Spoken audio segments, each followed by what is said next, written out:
Before the story begins, let me take a quiet moment to welcome you. Find a comfortable place to rest and allow your body to grow heavy and still. Tonight, we are going to travel together, gently, slowly, far back into the earliest chapters of time, to a world before the world we know, where the first whispers of creation stirred in the deep. There is nothing you need to do, nowhere you need to be. Simply breathe and let the story carry you. Let your shoulders soften. Let your hands rest open. Let the weight of the day dissolve, slowly, like mist rising from still water in the early morning. And when you are ready, when you feel that quiet settling in your chest, we will begin. Long before heaven arched overhead, and long before the solid earth lay beneath any foot, there existed only the waters. Not the familiar kind, not the cool streams that wind through valleys, or the soft rain that taps at windows on a winter evening, but something far older, far deeper.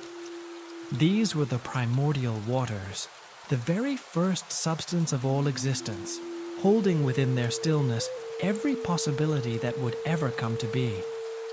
There was no sound in this place, or rather, sound had not yet been born.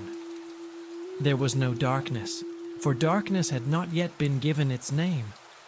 There was simply this, an infinite, boundless presence, patient and full, resting before the first moment of becoming. The ancient people of Mesopotamia did not see this beginning as emptiness or absence. They understood it as a condition of infinite, undivided potential. A great, quiet fullness resting before form had yet arrived to shape it. It was not a void. It was more like the pause before a breath is drawn.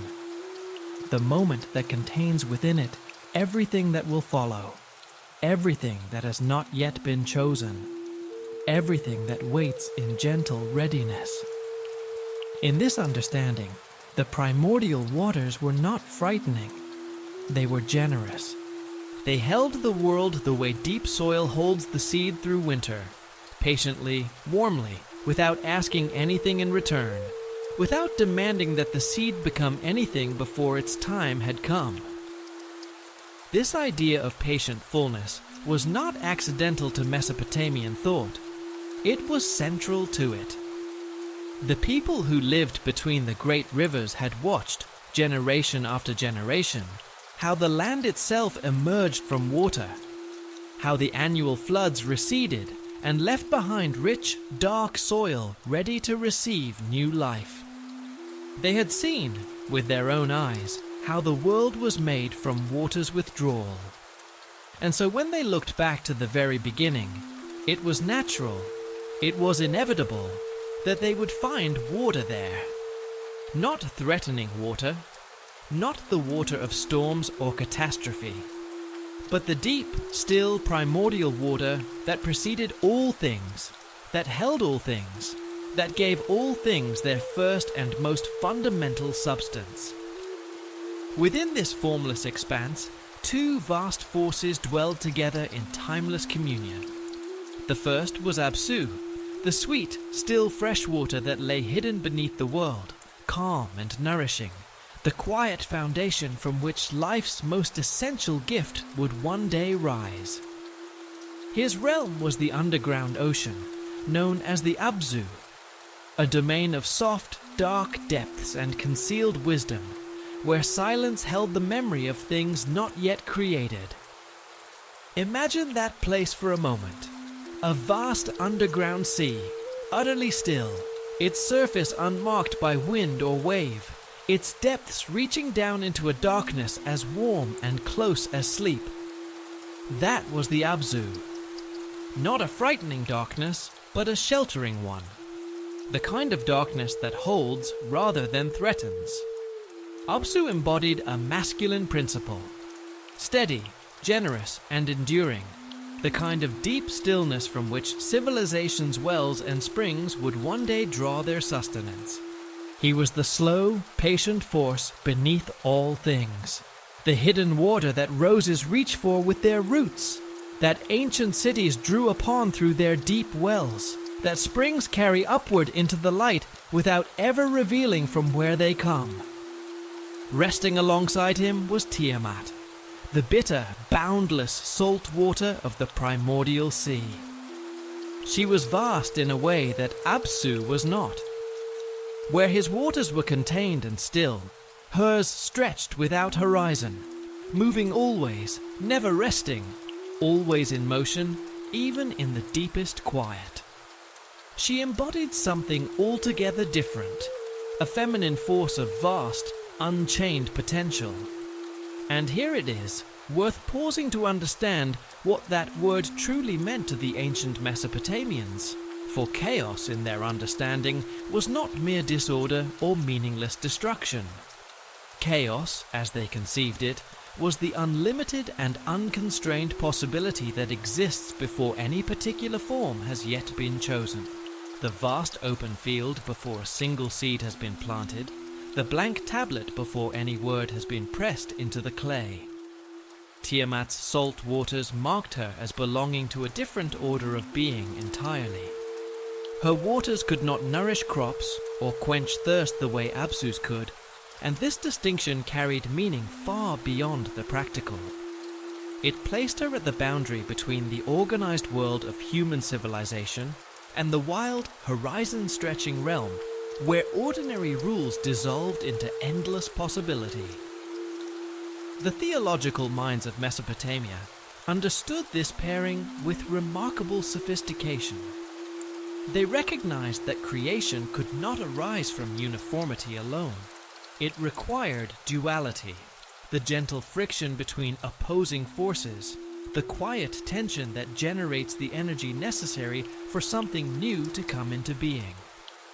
These two great waters, sweet and salt, masculine and feminine, still and boundless, were the first relationship in all of existence. And in the deep, slow mingling of those two natures, the first seeds of the world were planted. It is worth sitting for a moment with what that first meeting must have meant.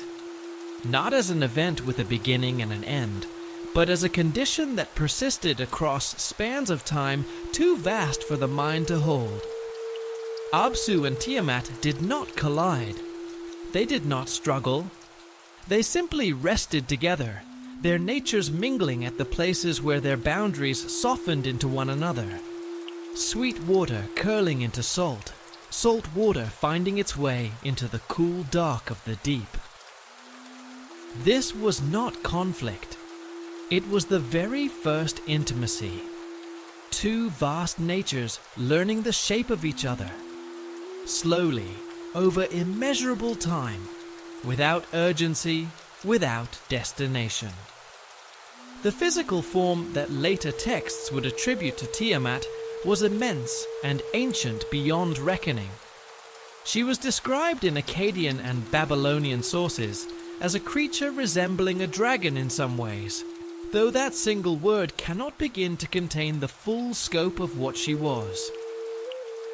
The cuneiform tablets speak of multiple heads, each capable of exhaling poison, of eyes that blazed with a light as fierce and distant as starlight, and of a body that stretched across the whole expanse of the cosmic waters. She was simultaneously serpent, sea dragon, and something that belonged to no single category at all. A being that preceded all categories. Her scales were said to be harder than the finest bronze, and each one was inscribed with patterns that held the very signatures of fate. When she moved through the primordial waters, her passage left behind great spiraling currents and whirlpools that would linger for ages uncounted, slowly unwinding across spans of time too long for any mind to hold. Her voice alone, a sound like the grinding of mountains against one another, slow and deep and irresistible, carried enough force to dissolve solid matter back into its original, unformed elements. She was not a large and fearsome animal. She was the personification of the raw forces that preceded all of creation, the untamed power that would first need to be met before an ordered world could take shape. The serpentine qualities attributed to Tiamat carried their own deep significance within Mesopotamian thought. Serpents were ancient symbols of wisdom, of transformation, and of the mysterious boundary between life and death. They shed their skins and emerged renewed, suggesting cycles of rebirth that defied ordinary endings. Their fluid, limbless movement across the earth spoke of connection to forms of existence that preceded the familiar world of land-dwelling creatures. Older ways of moving through the world, older ways of knowing it. Tiamat's serpentine nature thus rooted her in the most fundamental, most ancient layer of reality, the layer that contained, in undifferentiated form, all the possibilities that would one day unfold into the cosmos. She was also, and this is worth holding gently in mind, a mother. From the slow, sacred mingling of her salt waters with Abzu's fresh water emerged the first generation of divine beings, Lahmu and Lahamu, names connected in the Akkadian language to ideas of the muddy and the silted, suggesting creatures born from the rich, cloudy merging of those two primordial sources. Picture the moment when those two waters first touched, the salt and the sweet circling slowly around one another in the vast undifferentiated quiet, their currents weaving together in soft spirals, neither absorbing the other, but both becoming something neither had been alone. It was from this gentle, gradual blending, this patient, unhurried meeting, that the first divine beings were born. These firstborn deities were themselves primordial in nature, without the sharply defined characters that would distinguish their descendants. From Lamu and Lahamu came Anshar and Kishar, whose very names meant whole sky and whole earth, signifying the first great division of cosmic space into distinct and separate realms. This was the beginning of definition, the moment when the formless expanse first learned to have boundaries, when the world began the slow process of organizing itself into categories that could be named and known.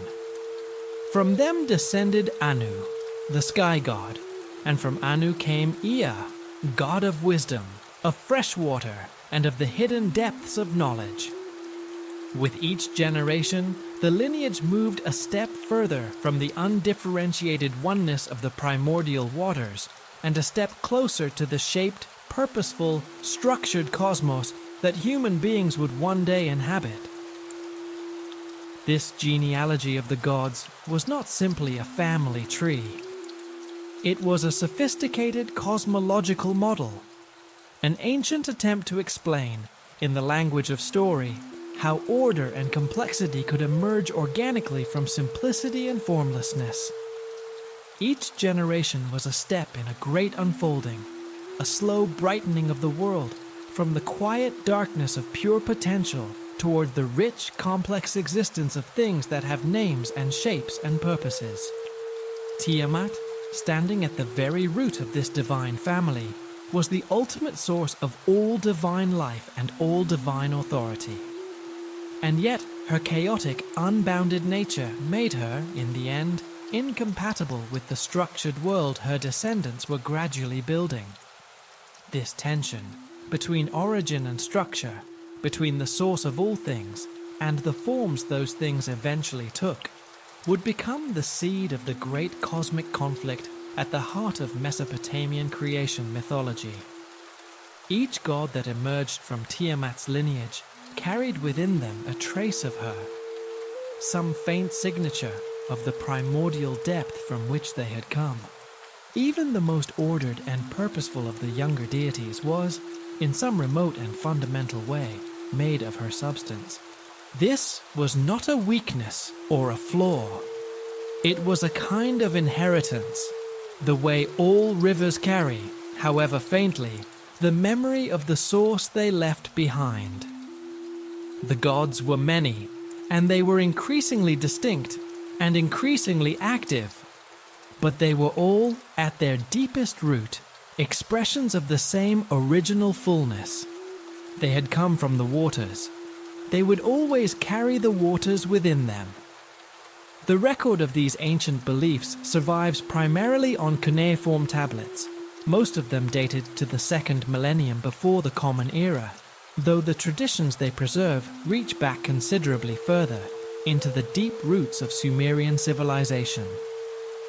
The most complete account is found in a text known as the Enuma Elish, a name drawn from its very first words, meaning "when on high."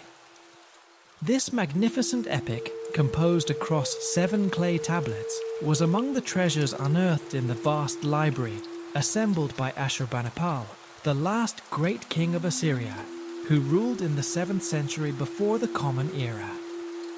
Ashurbanipal was a ruler of unusual intellectual ambition, a king who understood that knowledge, carefully preserved, could outlast even the strongest empire. He dispatched scribes throughout his realm, with instructions to seek out and copy the most important texts of Mesopotamian learning, creating a repository of knowledge that gathered together nearly 2,000 years of cultural and religious development under one roof in one great archive of clay. When the British archaeologist Austen Henry Layard excavated the site of Nineveh during the 1840s and 1850s, he recovered more than 30,000 cuneiform tablets and fragments, a discovery that would transform the modern world's understanding of ancient civilization. Among these finds, the 7 tablets of the Enuma Elish were among the most significant.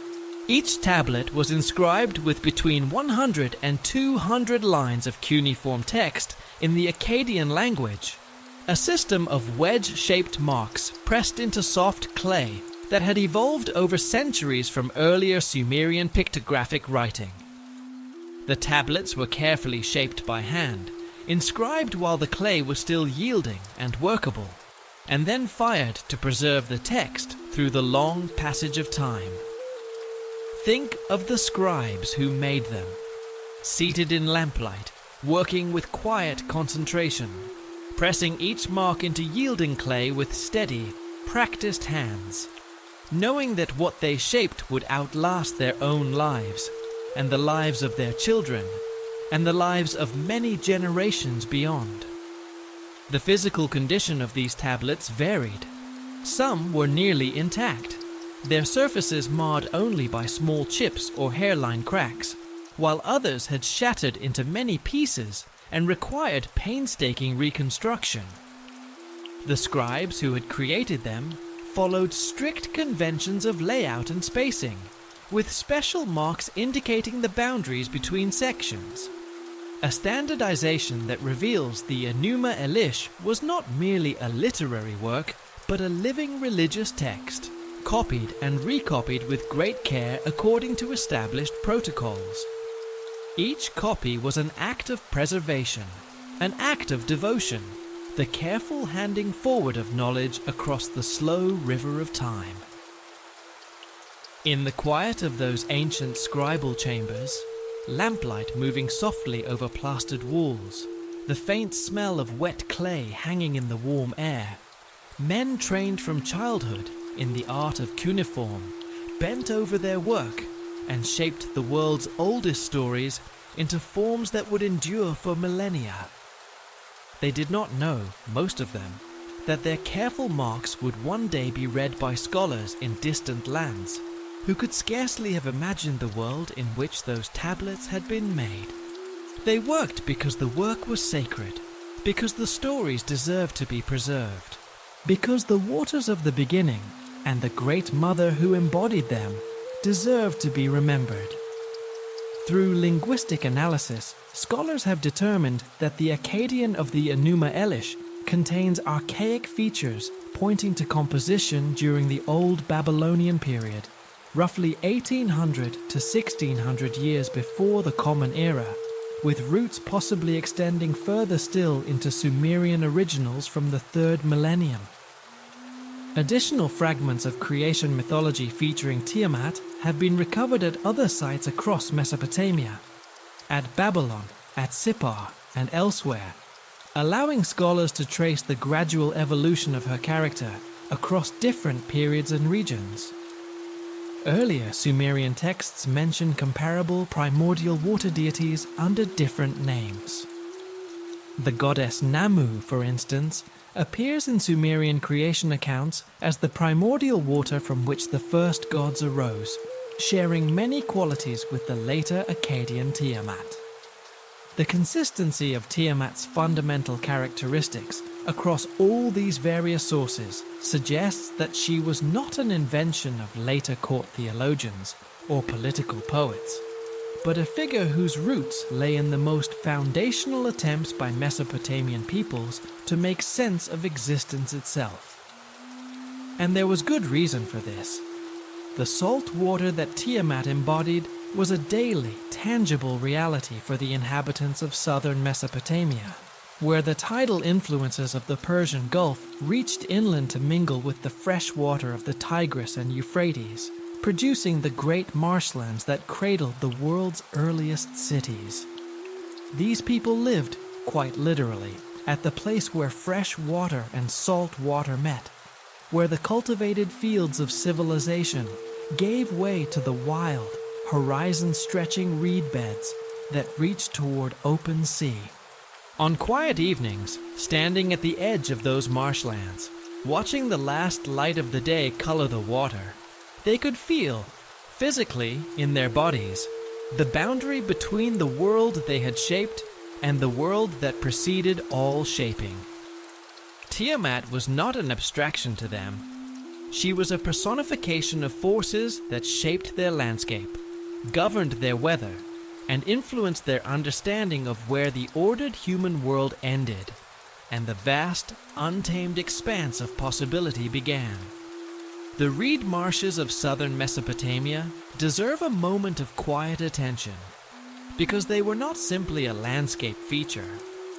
They were the world as these people first knew it, a place of extraordinary richness and complexity, where water and land refused to maintain clean boundaries, where the same stretch of territory might be navigable by boat in the wet season and crossable on foot in the dry, where the line between what was cultivated and what was wild shifted with every tide and every season.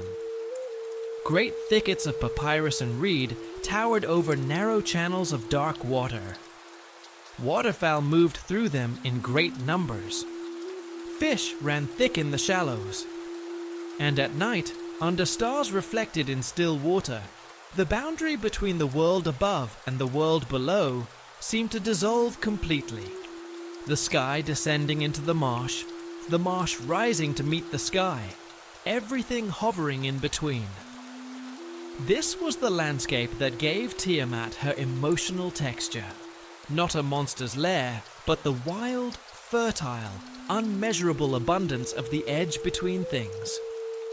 The geographical and theological foundations that shaped Tiamat's primordial nature found their most sophisticated and enduring expression in the Babylonian creation epic known as the Enuma Elish.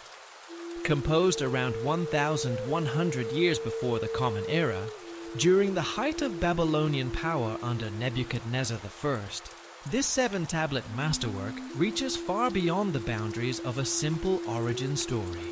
It was, in its time, a carefully crafted work of both religious devotion and political intent, designed to establish Marduk, the patron deity of Babylon, as the supreme ruler of the entire divine order, and in doing so to provide theological legitimacy for Babylonian authority over the many peoples and city-states of Mesopotamia.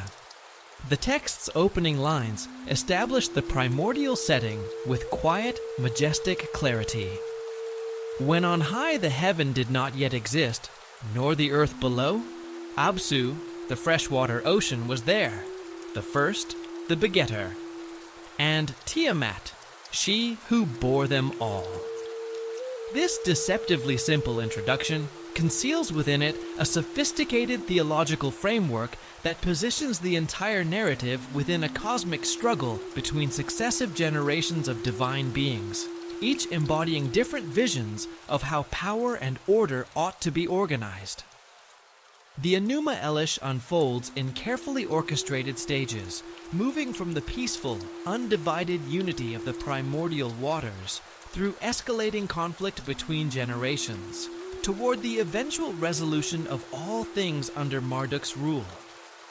The first tablet establishes the original harmony of Abzu and Tiamat, two vast forces whose waters mingled freely, without boundary or form. From this union, the first gods arose, but as those younger deities grew in number and vitality, their movement, their noise, their ever-increasing activity began to disturb the deep stillness that Abzu held most dear. This disturbance carried profound meaning for Mesopotamian thinkers. It represented the fundamental tension between rest and motion, between the comfort of undifferentiated potential and the turbulent, generative energy that creation requires. Abzu, unable to endure the disruption any longer, made the fateful decision to destroy the younger gods and restore the original silence. But his plan was discovered by Ea, the god of wisdom and cunning intelligence. Using powerful magical incantations, Ea cast Abzu into an eternal sleep and then took his life, establishing his own dwelling place over the body of the fallen primordial deity. This act, the first great divine conflict in the epic's narrative, marked the decisive victory of the younger generation and established Ea as a formidable force within the emerging cosmic order. Tiamat's initial response to the loss of her consort reveals the true complexity of her character within the epic's moral and theological framework. She did not immediately seek vengeance. Instead, she tolerated the younger gods' presence, even as they celebrated Abzu's downfall. This restraint is significant. It tells us that Tiamat's eventual transformation into a cosmic adversary was not an expression of her essential nature. It was the result of specific pressures, specific provocations, that gradually pushed her beyond her considerable capacity for patience. Even the oldest and deepest forces can be moved, given sufficient time and pressure. Even the still water will eventually find its way around the stone. The catalyst arrived through the urgings of older primordial beings who resented the younger god's growing power. Led by figures such as Mumu, and supported by various forces of the ancient order, these entities approached Tiamat with carefully constructed arguments designed to stir her to anger. They reminded her that the younger gods had shown no reverence for the old ways, that they had destroyed Abzu without just cause, and that if left unchallenged, they would continue to expand their authority until nothing of the primordial order remained. Slowly, like water finding its way through the smallest crack in stone, these persuasions worked upon her. The description in the Enuma Elish of Tiamat's transformation, from nurturing, patient mother of all the gods to the terrible engine of cosmic destruction, provides a remarkable window into Mesopotamian understanding of divine psychology and the relationship between creation and catastrophe. When she finally resolved to wage war upon the younger gods, she did not simply grow angry. She underwent a fundamental metamorphosis, a deep and irreversible change that expanded her already formidable primordial powers into something of an entirely different order. Her body grew beyond its previous dimensions. Additional heads emerged, each capable of producing different forms of venom and poison. Her scales, once armor, became weapons sharp enough to cut through divine substance. Most strikingly, she created an army. 11 distinct types of monstrous beings, each one embodying a different aspect of primordial chaos given physical, terrible form. The viper, the dragon, the sphinx, the great lion, the mad dog, the scorpion man, storm demons, fishmen, bullmen, creatures representing poison and predation, natural catastrophe and disease, the fundamental, terrifying unpredictability of forces that resist all human or divine control. Each one was a possibility given body, a dark potential drawn up from the depths of chaos and given teeth and claw and hunger.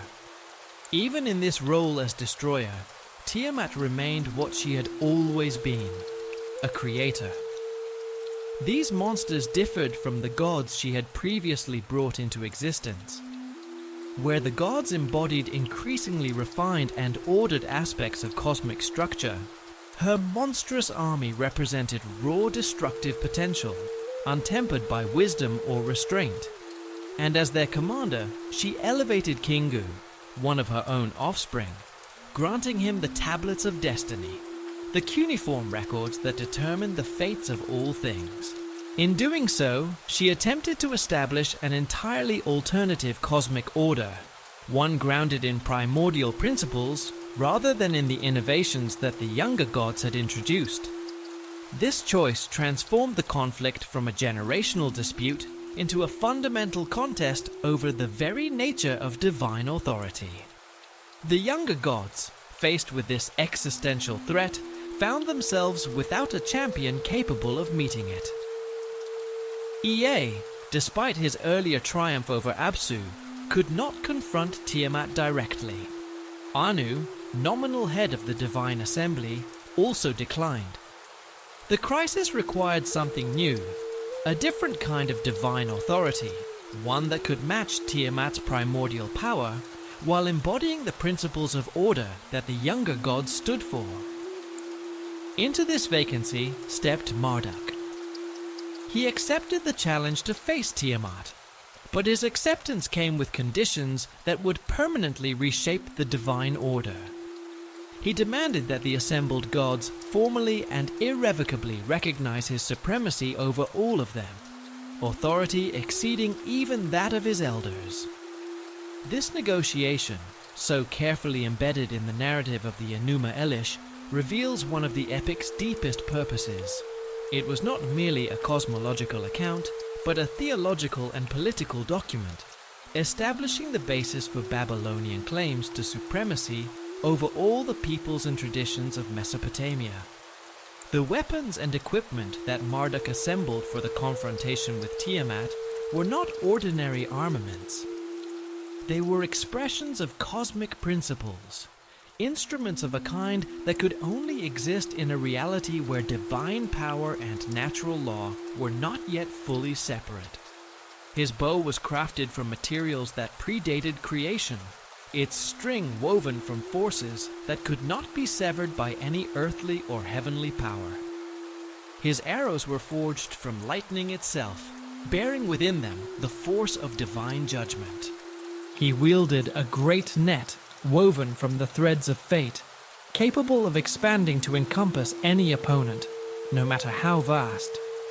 His chariot was drawn by 4 horses, whose names meant Killer, Pitiless, Trampler, and Swift. The controlled application of destructive force in service of order, disciplined and purposeful in a way that Tiamat's chaotic army could never be. The ritual context in which the Enuma Elish was recited adds another layer of meaning to all of this. During the Babylonian New Year festival, the Akitu, celebrated each spring in the month of Nisanu, the entire epic was recited over the course of several days as part of elaborate ceremonies designed to renew cosmic order and reaffirm the authority of the king. The festival lasted 11 days, with specific rituals and recitations assigned to each according to a carefully maintained liturgical calendar. The recitation of the Enuma Elish was not entertainment, nor simply religious instruction. It was understood as a magical act, a symbolic reenactment of the cosmic battle between Marduk and Tiamat, ensuring that the forces of order would continue to prevail over chaos for another year. Each spring, the story was told again, and the world was made again, and the fragile order of civilization was renewed once more. The king of Babylon played a central and deeply meaningful role in these ceremonies. On the 5th day of the festival, he was required to enter the temple of Marduk alone, where the high priest would ritually humiliate him before his power was symbolically restored through divine grace. This ritual humbling and restoration served multiple functions. It demonstrated that even royal authority derived ultimately from divine sources rather than human achievement, while also providing an annual mechanism for renewing the king's legitimacy. The parallel between the king's temporary loss of power and Marduk's eventual triumph over chaos reinforced the connection between political stability and cosmic order in the minds of all who witnessed it. The setting for these recitations was the great temple complex of Esagila in Babylon, where Marduk's cult statue rested in the innermost sanctuary. The temple's architecture was itself a representation of cosmic principles, its chambers and courtyards corresponding to different levels of divine reality. As the recitation moved through these spaces, according to choreographed ritual patterns, it symbolically traced the progression from primordial chaos to ordered creation.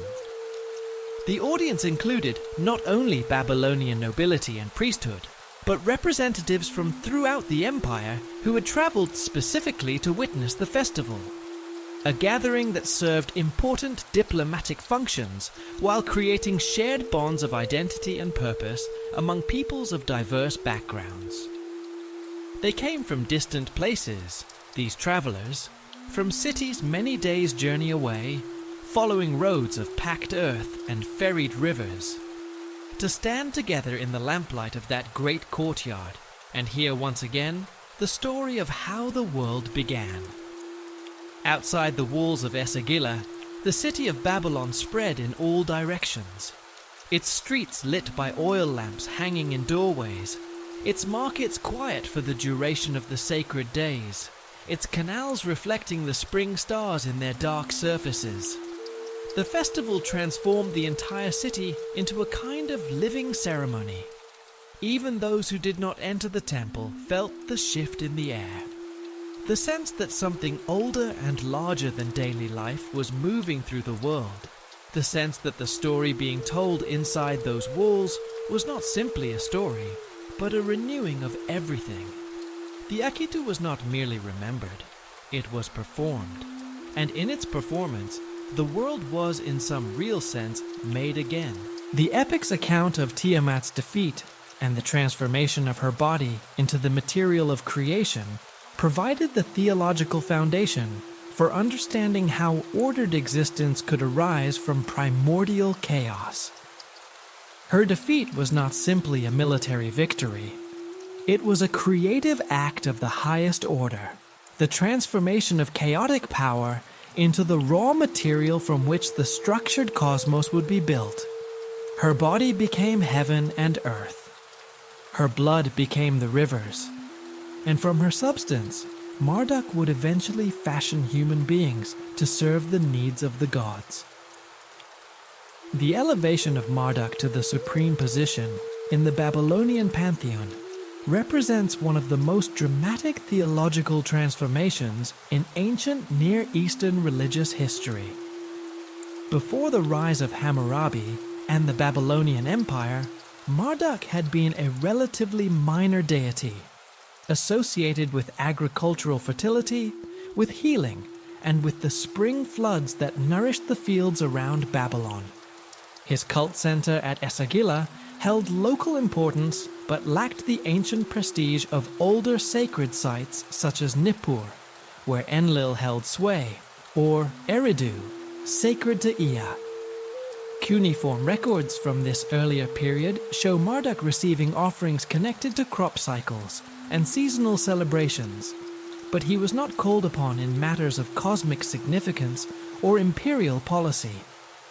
This changed with Hammurabi's military conquests, which brought under Babylonian control territories that had previously maintained their own independent religious traditions. each with their own patron deities and theological systems. The challenge facing Hammurabi's administration was a genuinely complex one. How to integrate these diverse traditions into a coherent imperial ideology that would legitimize Babylonian rule without triggering the religious conflicts that could destabilize a newly unified empire.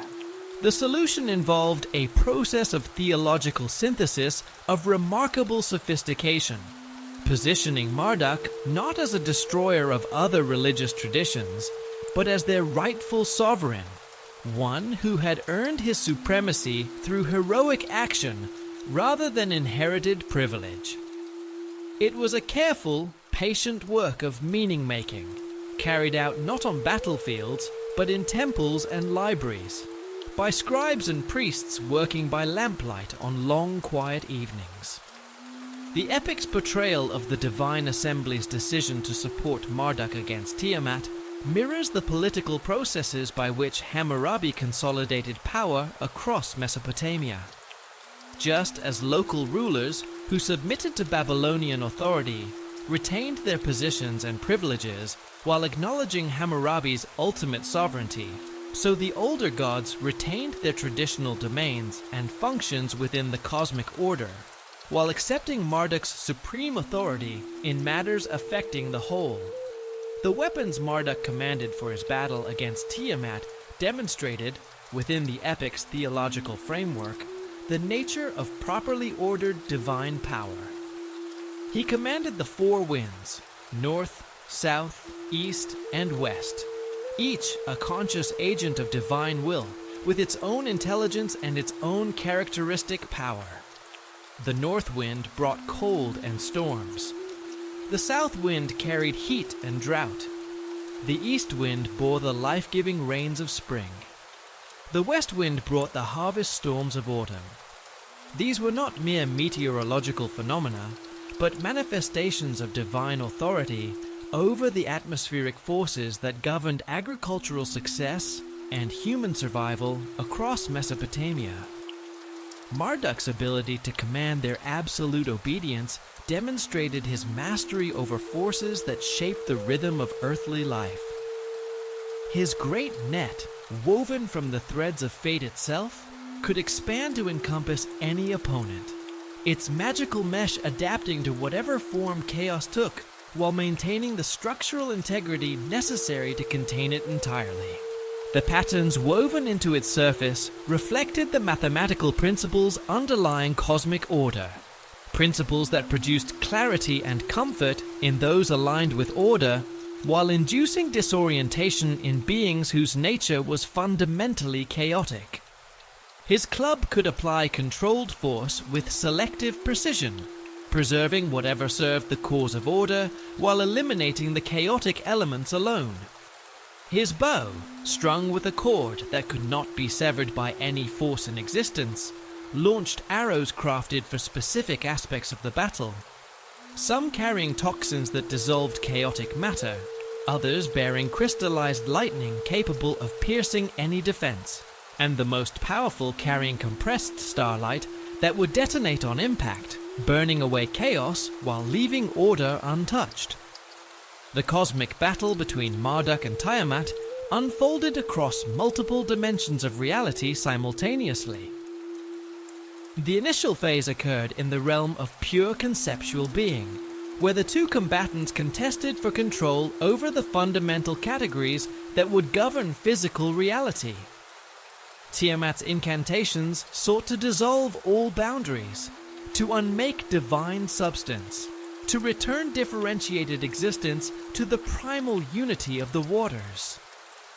Marduk countered with words that reinforced the principles of structure and order, speaking into being the mathematical relationships that would govern the cycles of celestial bodies and the rhythms of earthly seasons.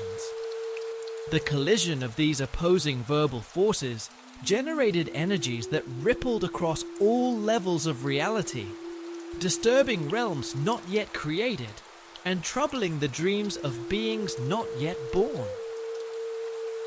When the battle moved into the physical realm, Tiamat's form revealed the full extent of her primordial power. Her body encompassed entire regions of space. Her multiple heads breathed different forms of destruction. Poison that corrupted divine essence, acid that dissolved matter, ice that arrested time, fire that burned without consuming, and winds that carried madness to any who breathed them. Her scales had evolved into a defensive system of extraordinary sophistication, each one inscribed with protective runes that deflected magical attacks and channeled absorbed energy back as offensive power, making her stronger with each blow she endured. Her tail could shatter mountains. Her claws could tear openings in the fabric of space itself. Her roar had become a weapon, capable of reducing ordered structures to their constituent atoms. Marduk's response demonstrated the tactical intelligence that justified his elevation to supreme divine authority. Rather than meeting Tiamat in a direct contest of raw power, he used superior mobility and strategic clarity to exploit the weaknesses inherent in chaotic nature. He deployed the four winds in a coordinated pattern that forced Tiamat to divide her attention across multiple directions simultaneously. Then, at precisely the right moment, he cast his great net, and it expanded to encompass her entire form, its magical structure beginning to impose geometric constraints that limited her capacity for transformation and restricted her most devastating attacks. His victory was total, and it was not an ending, but a beginning. In the aftermath of Tiamat's defeat, Marduk turned his attention to her body, with the methodical care of a master architect, surveying the materials from which a great structure would be raised. The primordial dragon's corpse retained all the generative power that had made her the source of divine life. But death had transformed that power. Her chaotic energy had become malleable matter. Her flesh could be shaped. Her blood had crystallized into liquid essence capable of forming rivers and seas. Her bones had hardened into materials suitable for the fundamental framework of physical reality. Her skull, housing the complex consciousness that had coordinated her chaotic powers, became the dome of heaven. A vast crystalline vault whose interior surface retained, in transformed form, the patterns of Tiamat's original awareness, now expressing themselves as the mathematical laws governing the movements of stars and planets. Her lungs, once the source of poisonous breath, became the atmospheric layers that would regulate temperature and moisture across the cosmos, their intricate internal architecture providing the template for wind patterns and storm systems that would distribute life-giving rain. Her heart, purified through cosmic engineering, became the engine of celestial mechanics, its rhythm establishing the fundamental temporal cycles, day and night, the phases of the moon, the precession of the sun through the seasons, that would structure both divine and human existence. The lower portions of her body were designated for the construction of Earth and the underworld realms. Her belly was hollowed and inverted to form the surface of the land. Her digestive organs were reconfigured as underground chambers and caverns where minerals and precious stones would form over immense spans of geological time. The world was built, slowly and deliberately, from the body of the one who had contained all possibility before any particular possibility was chosen. There is something worth resting with here, for a moment, in the quiet of the night. The world we stand on, the soil beneath fields, the stone beneath cities, the dark earth that receives the seed and returns the harvest, was understood by these ancient people as being made from a living being. Not cold matter, not inert substance, but the transformed body of the one who had held everything before everything existed. The ground itself was sacred. The rivers were sacred. The sky above was sacred. Every part of the physical world carried within it the imprint of the one from whom it had come.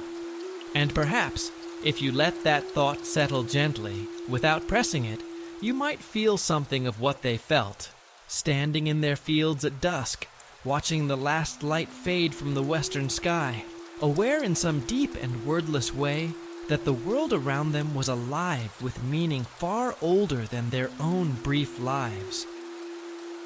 The transformation of Tiamat's blood into the river systems that would sustain earthly life represents one of the most sophisticated elements of Mesopotamian cosmological thinking. What had been the chaotic medium carrying destructive energy throughout her form became, through careful cosmic filtration, the fresh water that would support agriculture and civilization, provided the necessary components were properly separated.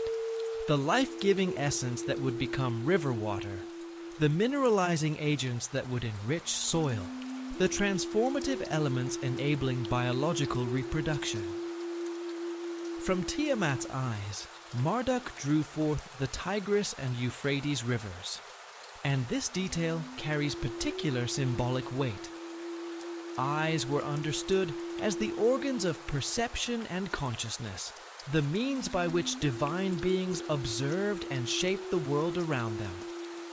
In transforming Tiamat's eyes into the great rivers of Mesopotamia, Marduk ensured that her awareness would continue to move through the landscape, but now in a form that served cosmic order rather than threatening it. The rivers would perceive all that occurred along their banks, carrying that knowledge back to the cosmic center where justice could be administered. And this mythological detail encoded genuine geographical understanding. The Tigris and Euphrates did indeed originate in distant mountainous regions that lay beyond the northeastern horizons of Mesopotamian civilization, lands that remained mysterious and potentially perilous to those who lived in the river valleys below. Archaeological evidence from across the Tigris-Euphrates basin confirms that the ancient Mesopotamians possessed detailed and practical knowledge of their river systems, their seasonal behaviors, their flood cycles, their relationships to soil fertility, and agricultural productivity. Canal systems dating to the 3rd millennium before the Common Era demonstrate sophisticated hydraulic engineering. Cuneiform records document careful monitoring of water levels and flood patterns. The mythological association of these rivers with Tiamat's transformed consciousness provided a sacred framework for understanding and managing the most crucial natural resources upon which civilization depended. The rivers were not simply rivers. They were her awareness, moving still through the world she had once been, feeding it with the last expression of her vast creative power. Following the great act of cosmic construction, Marduk turned his attention to the monstrous army that Tiamat had created. And here the Enuma Elish reveals one of its most sophisticated theological insights. Rather than simply destroying these chaotic beings, Marduk repurposed them. The storm demons became the winds that would drive weather patterns and seasonal change, their wild energy channeled into predictable cycles. The dragon and the great lion were transformed into constellation patterns, serving as celestial markers for navigation and calendar reckoning, their fierce natures preserved but redirected toward protective and guiding functions. The viper and the scorpion man became guardians of threshold spaces, protecting the entrances to temples and palaces. This transformation of chaotic monsters into beneficial cosmic forces reflected broader Mesopotamian approaches to managing dangerous natural phenomena. Rather than eliminating floods, storms, or predatory animals, the civilization developed techniques for channeling these forces toward productive purposes. Nothing was discarded. Everything was given a new shape and a new purpose. Even the wildest things could find their place in an ordered world. The comparative study of Tiamat's mythology, alongside the traditions of neighboring cultures, reveals how widely the themes embedded in Mesopotamian creation narratives were distributed across the ancient Near East. The Ugaritic texts discovered at Ras Shamra on the Syrian coast, dating to approximately 1400 to 1200 years before the Common Era, present the Battle of the Storm, god Baal against Yam, the personification of the chaotic sea. Yam, like Tiamat, represented untamed primordial waters possessing the power to dissolve ordered reality. Baal's weapons, two clubs named Driver and Chaser, crafted by the divine smith Kothar Wakasis, parallel Marduk's specialized armaments in their combination of physical force and magical properties designed specifically for combating chaotic forces. Their handles were carved from the world tree connecting heaven, earth, and underworld. Their heads were forged from meteoric iron that retained celestial properties from its journey through space. A related figure, Lotan, whose name derives from the Semitic root meaning to coil or to twist, appears in Ugaritic texts as a serpentine sea monster possessing 7 heads, each capable of independent action, and representing a different dimension of chaotic aquatic power. One governing whirlpools and undertows, another commanding sea storms, others managing tidal forces, and various threats to coastal civilization. Unlike Tiamat, who was a progenitor deity, whose primordial nature made her the source of all divine life, Lotan appears as an adversary created specifically to challenge divine authority, a distinction that reflects the different political and theological circumstances in which Ugaritic mythology developed. The Hittite Iluyanka myth, preserved in texts from the imperial archives at Hattusa, presents yet another variation on the theme of divine combat against serpentine chaos monsters. The storm god's battle against the dragon Iluyanka involves comparable themes of order triumphing over primordial chaos, though the specific details of conflict and resolution differ from both Mesopotamian and Ugaritic versions. The Hittite version places particular emphasis on the role of human allies in supporting divine efforts to maintain cosmic stability, a reflection of that culture's particular understanding of the relationship between mortal and divine realms. These parallel traditions demonstrate that cosmogonic combat against primordial sea monsters was not a peculiarity of Mesopotamian thought, but a widespread mythological pattern throughout the ancient Near East, representing shared conceptual responses to fundamental questions about how ordered societies could arise from and sustain themselves against the forces of dissolution. The specific details of each tradition reflect local geography, politics, and theology, but the underlying structural similarities point to common frameworks for understanding order and chaos, common questions asked by different peoples sitting beneath the same stars, beside their own rivers, in the long quiet of their own evenings.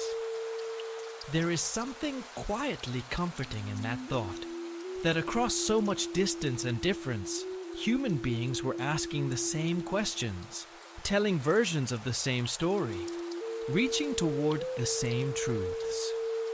The ancient Syrian, the Hittite in the mountains of Anatolia, the Babylonian beside the great rivers, all of them lying awake in the dark, looking up at the same sky, wondering about the same deep things. All of them finding, in the image of vast waters and the great creatures that move through them, a way to speak about what lay beyond the edges of the world they knew. The theological implications of creation through violence and dismemberment in Mesopotamian thought contrast sharply with alternative cosmogonic models found in other ancient traditions. Where some mythological systems present creation as arising through divine speech, or thought, or generation, the Mesopotamian tradition embraces the necessity of conflict as a prerequisite for ordered existence. This theological position reflects the harsh realities of life in ancient Mesopotamia, where civilization required constant, vigilant struggle against natural forces capable of destroying human achievements without warning. It also provided religious justification for the military activities necessary to maintain political order. For just as Marduk's violence against Tiamat served cosmic justice, earthly rulers could claim divine sanction for wars fought to establish and preserve civilized order against chaotic threats. The dismemberment motif also reflects sophisticated conceptual understanding of how complex systems could be constructed from simpler components through processes of careful analysis and purposeful reassembly. Tiamat's body represented undifferentiated potential that could only be realized through systematic division into specialized parts, each serving distinct functions within the larger cosmic architecture. The transformation of ancient chaos monster mythology in the Hebrew biblical tradition represents one of the most sophisticated examples of theological adaptation in religious history. When Jewish scribes and theologians encountered Mesopotamian creation narratives during the Babylonian exile, they faced the complex challenge of integrating extraordinarily powerful mythological imagery with monotheistic principles that could not accommodate independent sources of chaotic power operating outside divine control. The resulting synthesis preserved the emotional and symbolic resonances of ancient combat narratives while fundamentally reinterpreting their theological significance. The most direct textual parallels between Mesopotamian chaos, combat myths, and Hebrew biblical passages appear in the poetic literature of Job, Psalms, and Isaiah, where references to Leviathan and Rahab preserve unmistakable traces of earlier mythological traditions. The Hebrew word Tehom in Genesis 1:2 derives from the same Semitic root as Tiamat's name, suggesting deep linguistic and conceptual connections to the Mesopotamian primordial water traditions.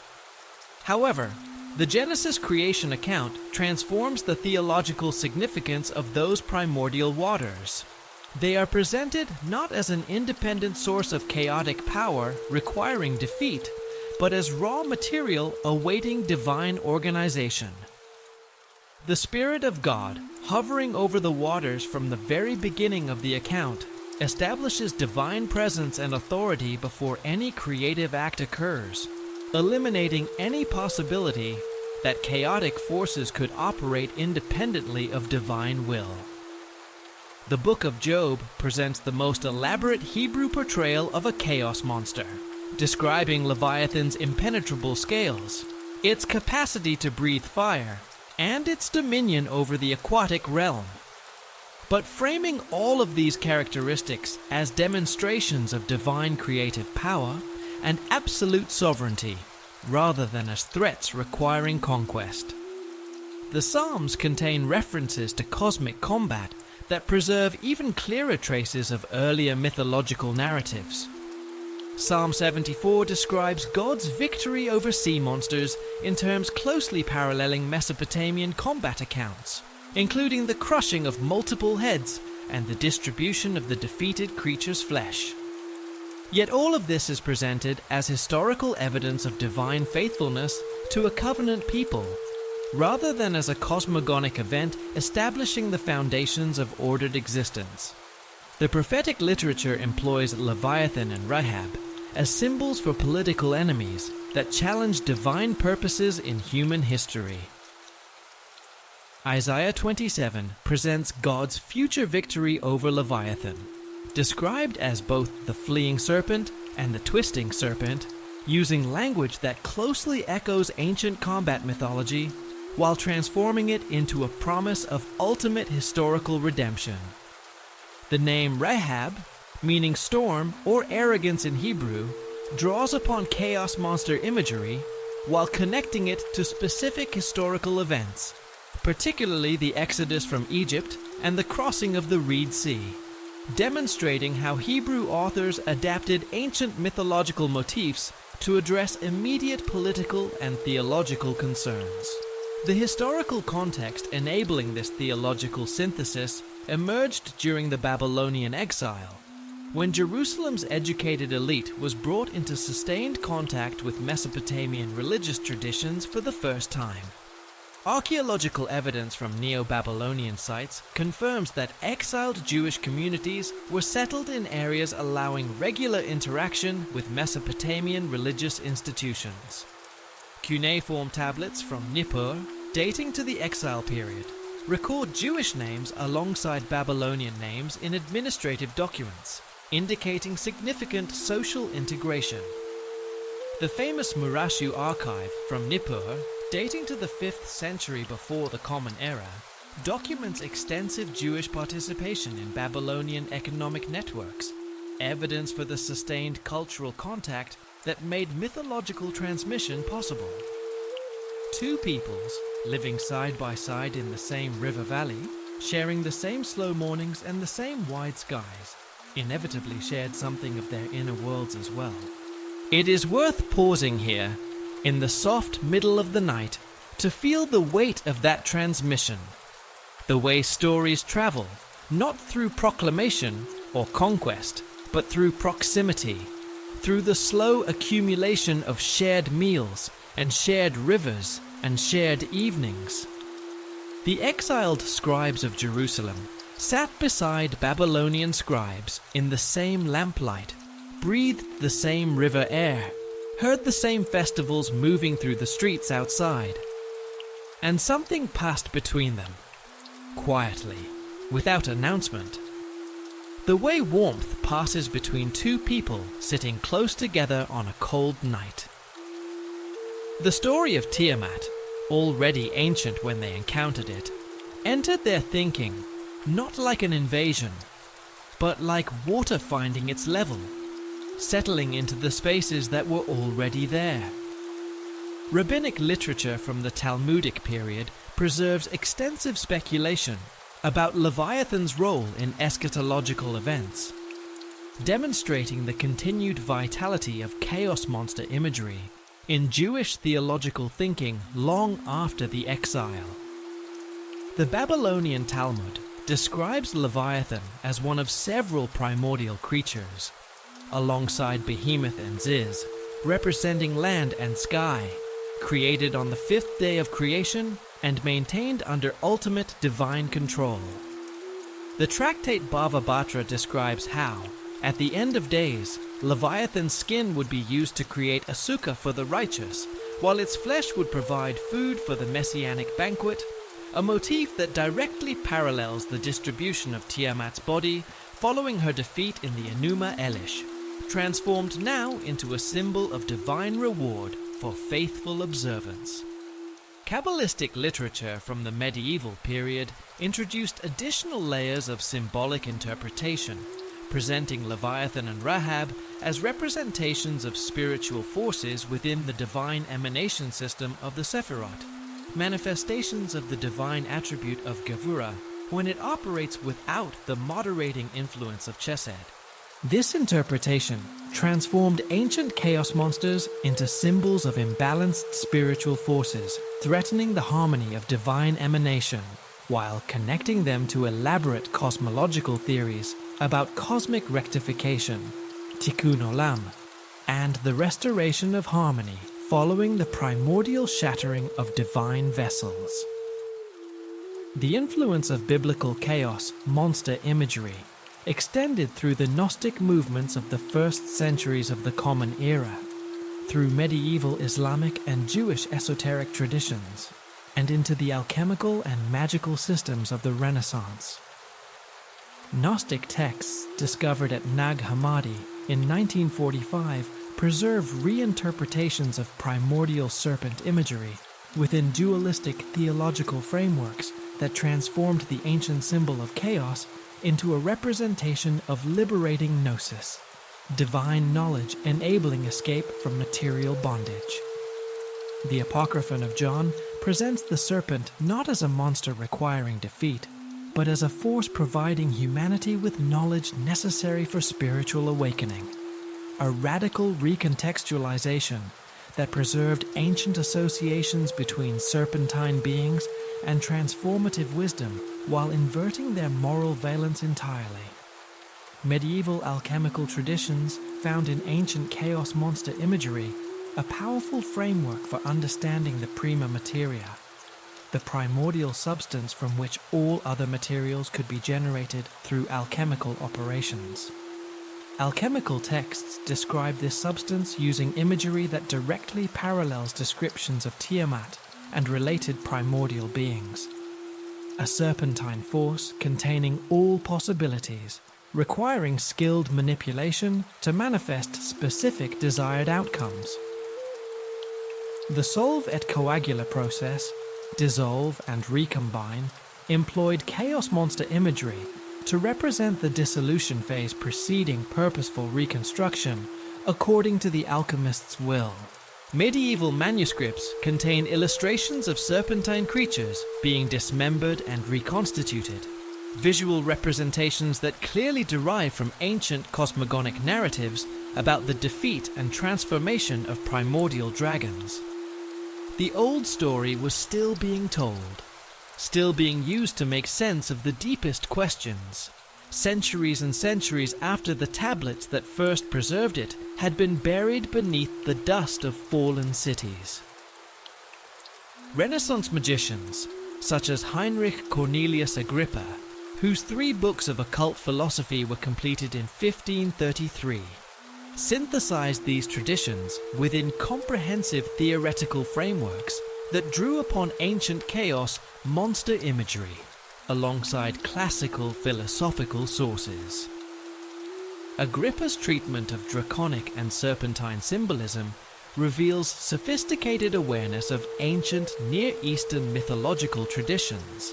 Accessed through medieval Arabic and Latin sources, his descriptions of serpentine talismans and ritual procedures incorporating elements clearly derived from Mesopotamian chaos monster imagery, including multi-headed dragons, primordial waters, and the transformation of chaotic forces into beneficial magical power through properly executed ritual technique. The Picatrix, the most influential medieval magical text, composed in Arabic during the 11th century and later translated into Latin, synthesized Mesopotamian chaos monster imagery with Hermetic philosophy and Islamic astrological theory to create comprehensive systems for practical magic.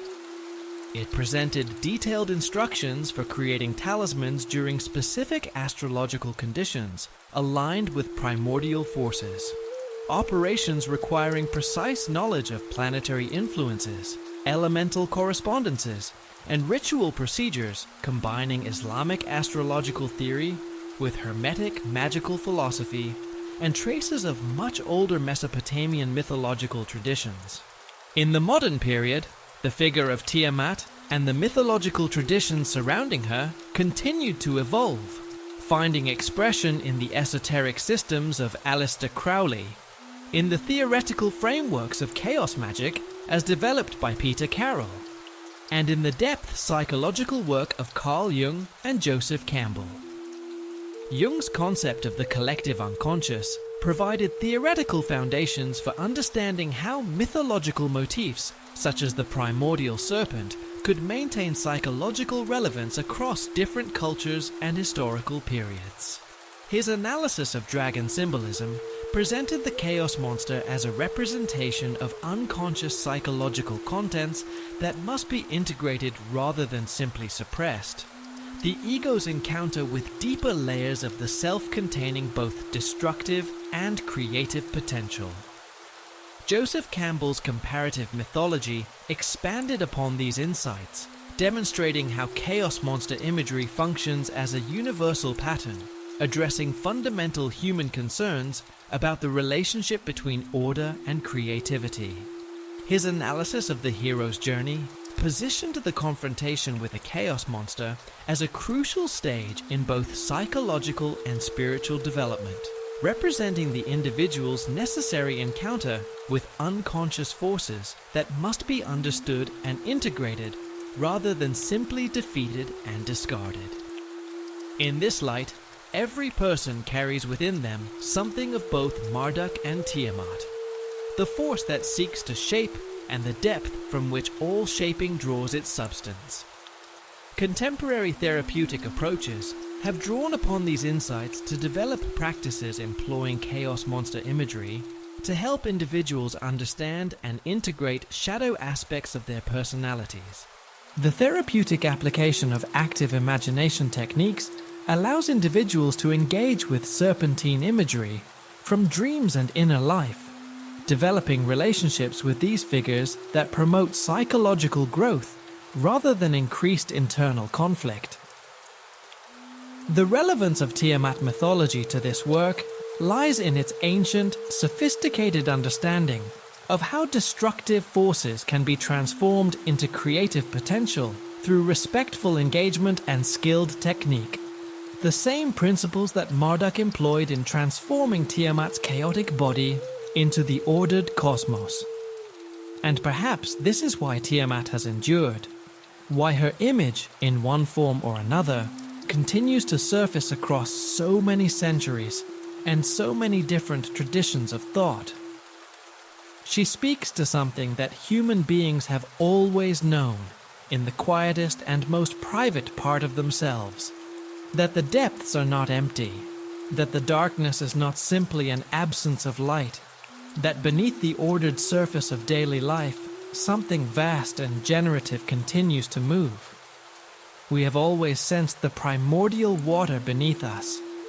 We have always felt, in certain moments, in dreams, in grief, in love, in the strange open spaces between sleeping and waking, the presence of something older than our own brief particular lives. Tiamat was the name the ancient people of Mesopotamia gave to that presence, and in naming it, they did not make it smaller. They honored it. They gave it a place in the story of everything. The enduring influence of Mesopotamian chaos monster traditions across the long sweep of Western esotericism and modern depth psychology demonstrates the remarkable capacity of ancient mythological imagery to adapt to new cultural contexts while preserving essential symbolic and psychological functions.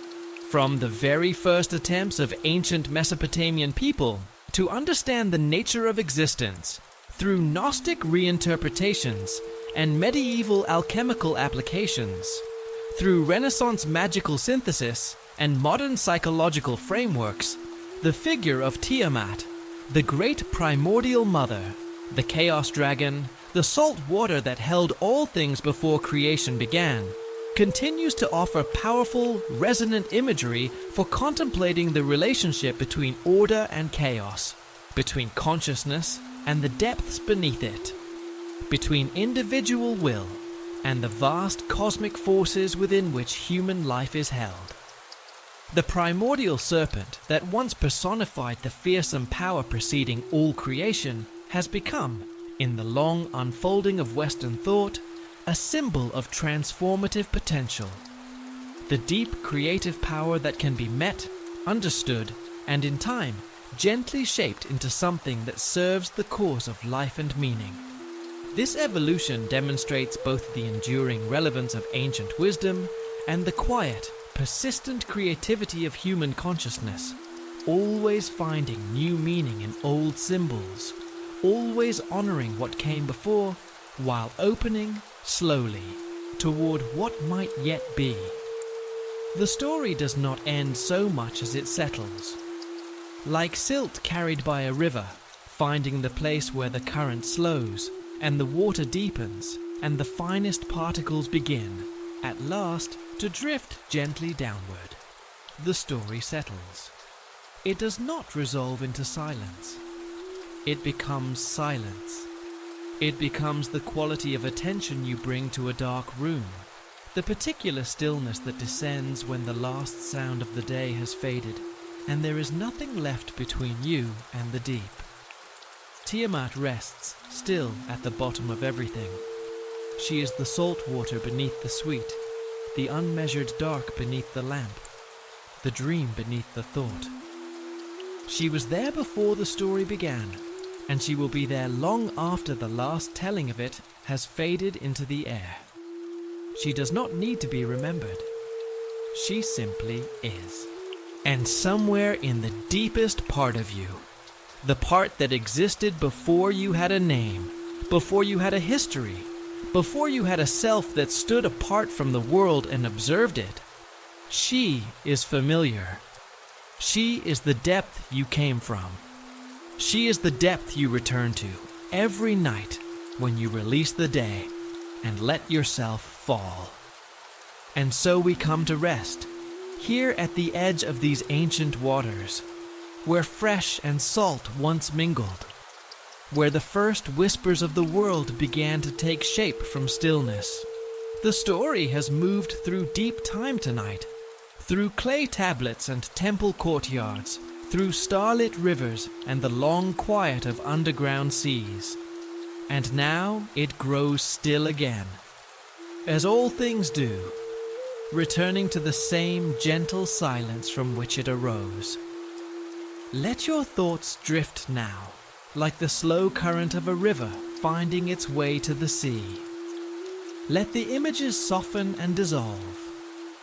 The ancient waters, the spiraling currents, the dome of heaven arching overhead. Let them grow dim and peaceful, like lamplight fading at the end of a long, quiet evening. There is nothing more to do. The story has carried you this far, and now it gently sets you down. You are resting at the edge of the deep, where the first things began, where the water lies still and the world is full and quiet and complete. May your sleep be deep and untroubled. May your dreams be filled with quiet waters and soft, distant light. Good night and sleep well.